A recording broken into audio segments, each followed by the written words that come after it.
On a les... enfin, dans l'immobilier, bien sûr, une partie toujours en immobilier, une partie en action. Les islamiques... Les islamiques, les incfants, donc ça, ce sont des fonds qui vont acheter, par exemple, des avions, des équipements très lourds, et ensuite qui vont les louer aux clients, avec la possibilité, avec une option d'achat, je dirais, qui est infinie. Donc il y a principalement quelques fonds basés au Moyen-Orient qui achètent des avions et qui les louent aux compagnies aériennes et qui leur donnent la possibilité, au bout d'une dizaine d'années par exemple, d'exercer une option d'achat. Ensuite, on a tout ce qui est private equity, donc Islamic private equity.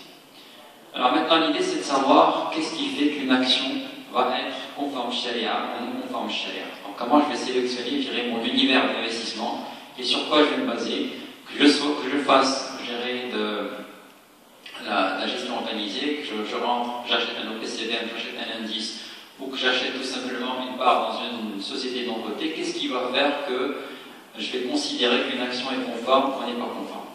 Alors pour cela, je vais juste revenir, là aussi c'est quelque chose qui revient très souvent, sur quelques notions de base. Là aussi, c'est juste pour dire que assez souvent dans la tête des gens, on a l'impression que ce qui est utilisé en finance conventionnelle ne peut pas être utilisé en finance islamique. On a l'impression que ce sont, je dirais, quasiment deux finances exclusives. Alors qu'une bonne partie des produits, une bonne partie des techniques, ce sont tout simplement des techniques qui sont communes et qui vont être utilisées. En finance islamique, pour résumer donc en 5 points, vraiment, c'est assez restrictif et pas du tout, donc, je dirais, limitatif. C'est le taux d'intérêt, c'est quelque chose qu'on retrouve très souvent, qui est central en finance conventionnelle. Puisque là aussi, quand vous faites également du pricing, vous savez qu'on a une règle de base, en pricing finance conventionnelle, c'est que le prix d'un actif à l'instant T est toujours donné par l'espérance conditionnelle sous une probabilité risque neutre de ses flux futurs actualisés par une fonction d'actualisation, sachant l'information dont on dispose à l'instant T. Donc, quel que soit l'actif que vous avez, c'est égal à une espérance conditionnelle, etc., à une espérance de flux futurs actualisés. Vous prenez une obligation, c'est une espérance de flux futur actualisé. Vous prenez une obligation qu'elle soit gérée à taux fixe, à taux variable, c'est la même chose. Vous prenez des actions, là aussi indépendamment des modèles, dans un Shapiro, ce que vous voulez, on est en train d'actualiser des dividendes, des cash flows, etc. Vous prenez des options, théorie des martingales, on est en train tout simplement d'actualiser des probabilités de réalisation d'événements futurs. On a des valeurs finales. Vous prenez le modèle d'arbre, c'est tout simplement une espérance qu'on est en train de calculer. En d'autres termes, quel que soit le produit financier, ou disons une très grande majorité des produits financiers, se tarifent comme une espérance conditionnelle des flux futurs actualisés par quelque chose. Dans cette actualisation, on a toujours le taux d'intérêt, ou la structure par terme des taux d'intérêt, qui va être la composante la plus importante. Donc l'intérêt, ou le taux d'intérêt, et l'utilisation du taux d'intérêt, c'est une notion qui est fondamentale en finance conventionnelle. Deuxièmement, autre notion de base, c'est la maximisation du couple rendement-risque, espérance-variance, puisque la plupart des modèles, Markovitch, Sharpe, ce que vous voulez, se basent sur cette maximisation, espérance-variance, c'est-à-dire qu'on cherche une rentabilité et compte tenu d'un risque. Diversification des risques, là aussi le principe de base en finance est de diversifier les risques, je ne vais pas entrer dans le détail, et bien évidemment tout ce qui est couverture à travers un certain nombre de produits ou à travers un certain nombre de techniques. Alors, qu'est-ce qui est accepté ici, qu'est-ce qui n'est pas accepté, je dirais, en finance systémique? Bien évidemment, tout ce qui est intérêt pour la rémunération, le pricing c'est une autre chose, et quelque chose qui est intérêt. On a dit riba, c'est quelque chose dont on ne parle même pas, c'est interdit de manière expresse. Le principe de diversification, ne pas mettre dans le même panier, ou le risque d'un portefeuille, toujours inférieur ou égal à la somme des risques des actifs, sans pondérer les risques des actifs qu'ils proposent, c'est un principe qu'on trouve également en finance islamique. On vous incite à diversifier le risque, on vous incite à vous prémunir contre le risque. C'est le principe de couverture qu'on va retrouver. L'arbitrage entre risque et rendement, c'est toujours ce, je dirais, couple rendement-risque, au fait qu'il vient tout simplement du principe dont on parlait tout à l'heure, d'absence d'opportunité d'arbitrage. Si vous voulez avoir, je dirais, un rendement, il faut prendre un risque derrière. Ce principe-là d'absence d'opportunité d'arbitrage, ben, c'est le fondement même, où une grande partie de la finance actuellement conventionnelle est basée sur ce principe-là, aussi bien dans la théorie des options que dans l'APT, que dans la plupart des modèles de finance conventionnelle. Ce principe-là, c'est ce qu'on a dit tout à l'heure, c'est l'un des principes fondamentaux en finance islamique, et que, je dirais, comme certains disent, au lieu de dire pas de risque, no risk, no gain, c'est no risk, no risk. Donc si vous ne prenez pas, je dirais, de risque, vous n'allez pas avoir, je dirais, de rentabilité. Alors, donc c'est quelque chose qu'on prend, je dirais, ou qui existe déjà, ou qui existait déjà, je dirais, en finance conventionnelle. Maintenant, on passe à la question de... donc, pardon, juste pour récapituler sur ces notions-là. L'intérêt, on ne prend pas d'intérêt, on ne prend pas de produits basés sur les intérêts, notamment tout ce qui est produit de taux. Par contre, le principe de maximisation du profit sous le paradigme moyenne variance, c'est quelque chose qu'on va accepter, sauf qu'on va mettre une contrainte supplémentaire éthique. On a comme ça, donc il y a une contrainte supplémentaire. Donc si vous prenez la maximisation portefeuille de Markovitch, donc maximiser, je dirais, un émission environnement pour un risque donné, sous un certain nombre de contraintes techniques, c'est ce qu'on met habituellement. Là, on va rajouter des contraintes de conformité à la chaire. Diversification des risques, c'est quelque chose qui est recommandé, donc c'est le principe de Tahawut. Donc on essaie de se protéger, je dirais, contre les risques. Les dérivés produits structurés, on laissera ça pour la conclusion. Donc, juste encore une fois pour dire, on n'est pas dans de finances exclusives, même en termes de mécanismes utilisés ou en termes de coûts. Une fois que quelqu'un m'a posé la question, est-ce que l'actualisation est halal ou haram? L'actualisation, je dirais, à ma connaissance, c'est tout simplement une fonction mathématique décroissante qui démarre à 1, qui converge vers 0, quand elle tend vers l'infini ou quand elle tend vers l'infini. 1 sur 1 plus 1 puissance t ou 1 sur 1 plus x puissance t ou exponentielle moins xt. Je pense qu'il y a de haram dans ça. C'est un outil mathématique qu'on va utiliser d'une certaine manière. C'est pas parce que j'ai pris le x, j'ai pris comme taux d'intérêt ou taux je ne sais pas quoi, que le concept lui-même d'actualisation est à mettre à la poubelle. De la même manière, on m'a posé la question, est-ce que la sensibilité est halal ou haram? La sensibilité, c'est un critère mathématique, c'est une dérivée. Donc je dirais, est-ce que les maths halal ou haram? Moi je dirais, est-ce que les maths halal, est-ce que l'addition halal ou haram? Est-ce que la multiplication est halal ou haram? Si vous dites l'addition halal, je vais vous dire que la fonction d'actualisation halal. Si vous me dites que je dirais c'est haram, ça je ne veux rien vous dire. On passe à autre chose. Donc je dirais, ne confondons pas les instruments qui sont utilisés.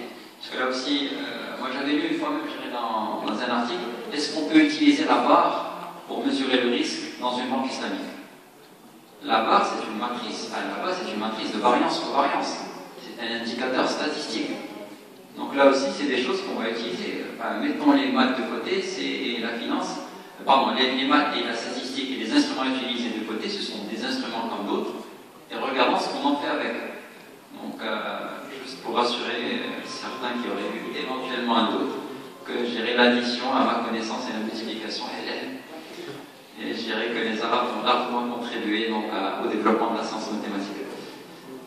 Alors, revenons aux questions je dirais à la question de choix de société.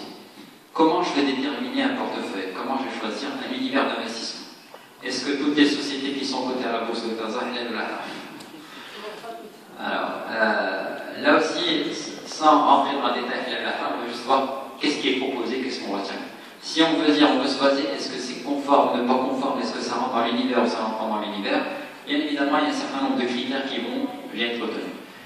La question qui vient juste après, est-ce qu'il y a une unanimité sur les critères qui sont retenus? Qu'est-ce que je fais des sociétés qui sont endettées? Imaginons qu'une société qui travaille dans un secteur, disons, je dirais, de promotion immobilière, et que cette société-là soit endettée. Est-ce que j'ai le droit d'acheter ou de ne pas acheter cette action?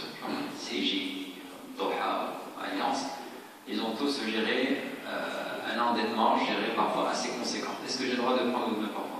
Qu'est-ce que je fais dans le cas de société à activité mixte? C'est-à-dire, entre guillemets, une activité qui est conforme, transport aérien, donc l'arabe, même si elle n'est pas cotée, on ne peut pas acheter.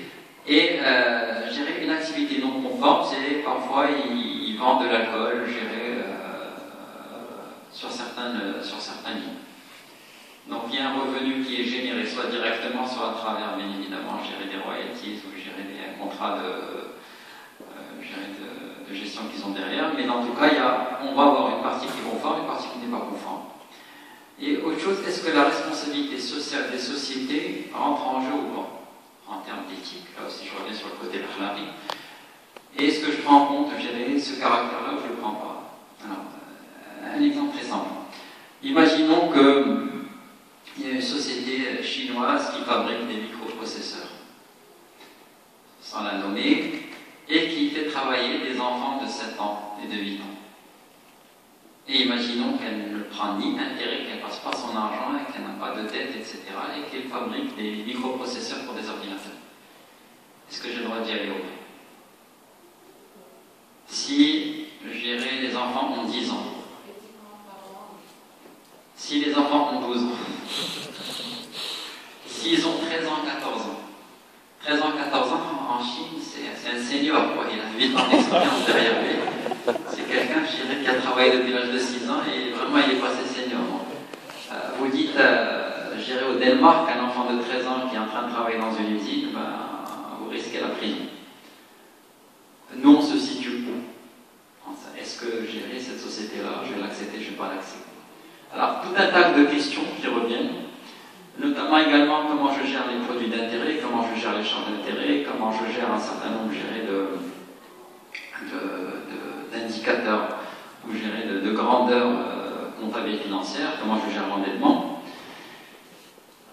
On va essayer de répondre à quelques questions. Et donc j'ai à la charge pour vous de poser pendant le débat. Je ferai mon mieux pour essayer d'y répondre. Donc, premièrement, là aussi, quand on cherche à faire de l'investissement islamique, là aussi, c'est exactement comme dans le conventionnel. On peut se faire un investissement direct ou bien on passe par gérer un investissement indirect. On peut passer par des fonds, on peut passer par des fonds mutuels, donc notamment si on est géré aux États-Unis, si on est en Europe ou en Asie, on passe par des OPCVM, on a des ETF, des islamiques ETF, comme on peut faire également gérer de la gestion de fortune ou gérer des placements à travers des produits structurés. La règle de base en finance islamique, c'est la conformité charia. Donc on a à peu près, je dirais, le même mode d'investissement global, macro. La conformité charia, c'est, je dirais, la règle de base. Alors, pour parler d'investissement, je dirais, ou de développement des fonds actions, juste 2 mots sur l'historique. C'est très lié aux indices islamiques. Pourquoi c'est très lié aux indices islamiques? Parce que c'est quoi un indice? On sait que c'est un portefeuille. Et si par exemple, demain on vous disait que la bourse de Casablanca a un indice islamique, d'ailleurs on passe à l'étude avec, je dirais, avec le FTSE, je ne sais pas si on a le droit de le dire, le FTSE Islamic Index de Casablanca, sur lesquels ils sont en train de pencher. Si j'ai un indice qui a été validé par un comité sharia, moi en tant qu'investisseur, ça me résout énormément de problèmes.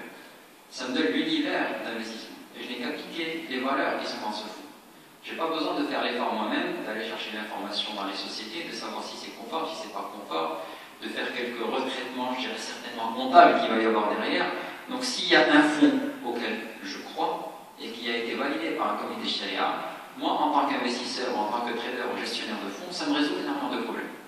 Donc le développement de ces fonds actions est très lié au développement des premiers indices.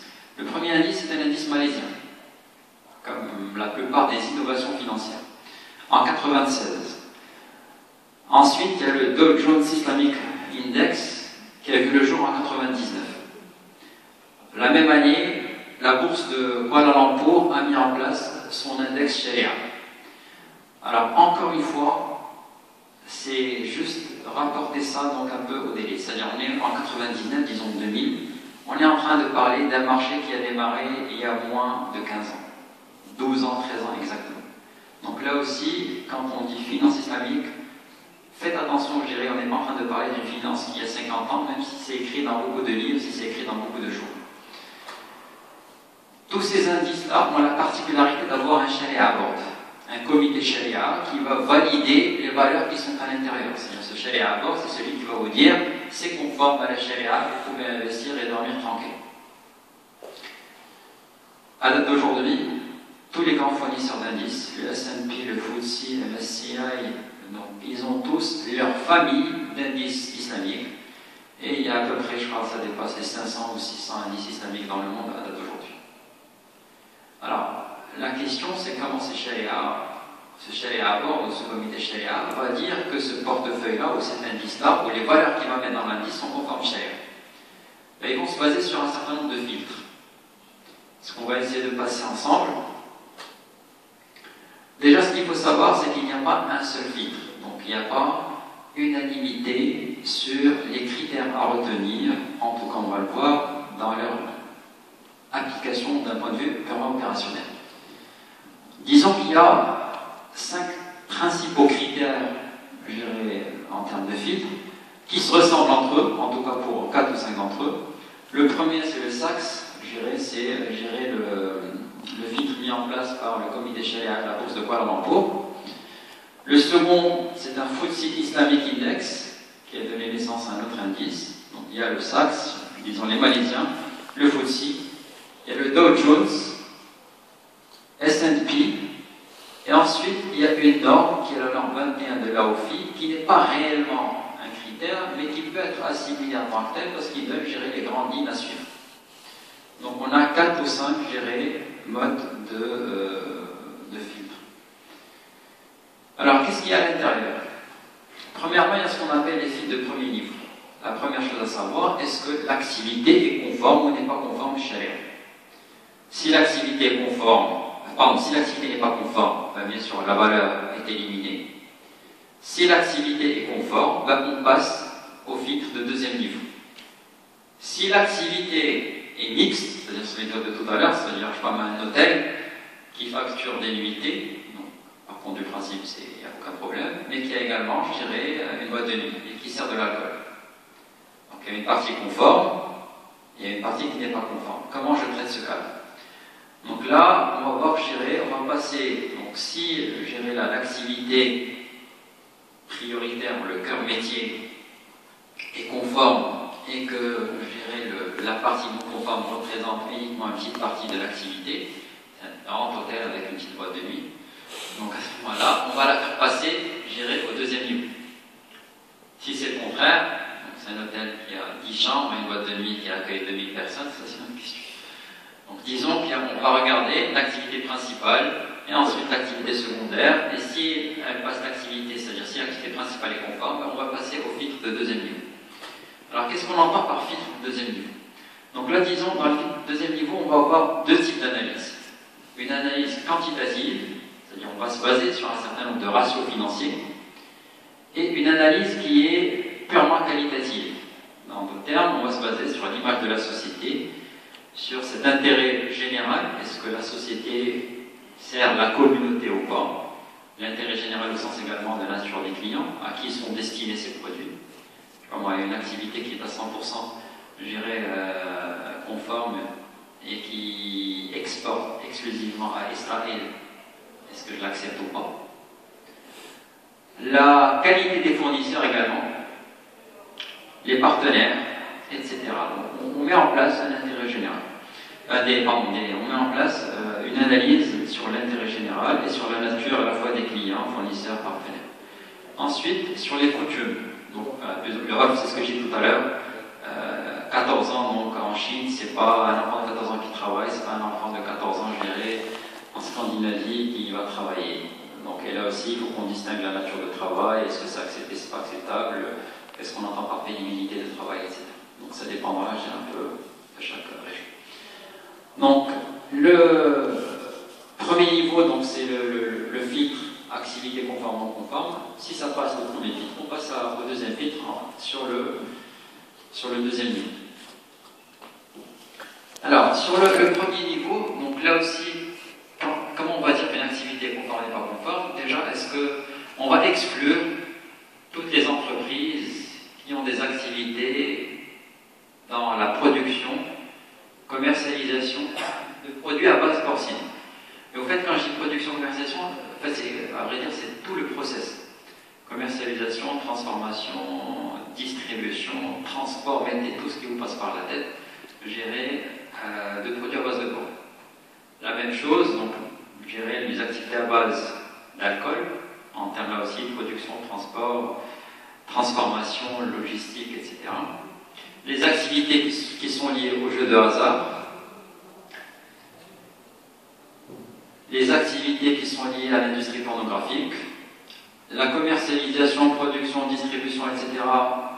de tabac ou de produits dérivés de tabac, y compris le marketing, les activités financières, bancaires, assurantielles, conventionnelles, l'armement, mais là il y a une distinction importante à faire, je dirais, sur l'armement. Certains l'excluent, d'autres l'acceptent. On distingue entre l'armement offensif et défensif.